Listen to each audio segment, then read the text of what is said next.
In the documentary, one of the things that stood out was that obviously after Gabby was tragically killed, Brian supposedly had, like they said, a 55-minute conversation with his parents, and then proceeded to obviously, as they found out through investigations, have a plan, trying to cover his tracks, having alibis, texting her, getting back to her phone, and then using her phone to like text each other. Like, he really worked on a strategic alibi to make it seem like he wasn't the reason for her death. There's nothing in Brian's past history as far as his life or anything about him that would lead me to believe that he would be that smart and strategic. Like, if he has that level of like planning and strategy, he would have been successful in some area of his life. Like, he would have been able to find some kind of a job or career or something with that level of strategy. I mean, either he was holding back on his intelligence and his strategy and everything, all of a sudden got really calculated, or he was coached into how to cover his tracks.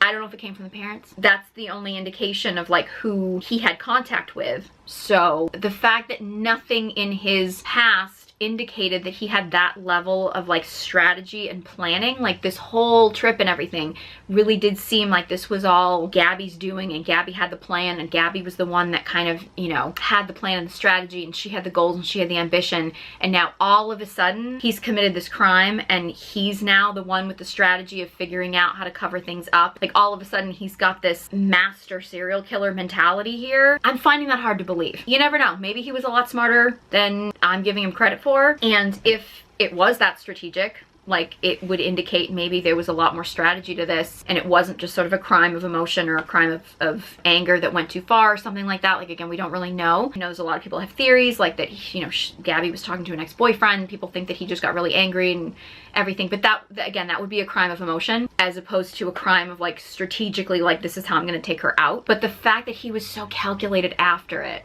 again, there's no indication in any of his history or any of the information we have about him that he is that strategic. I mean, unless he was holding back or he had help planning how to cover his tracks.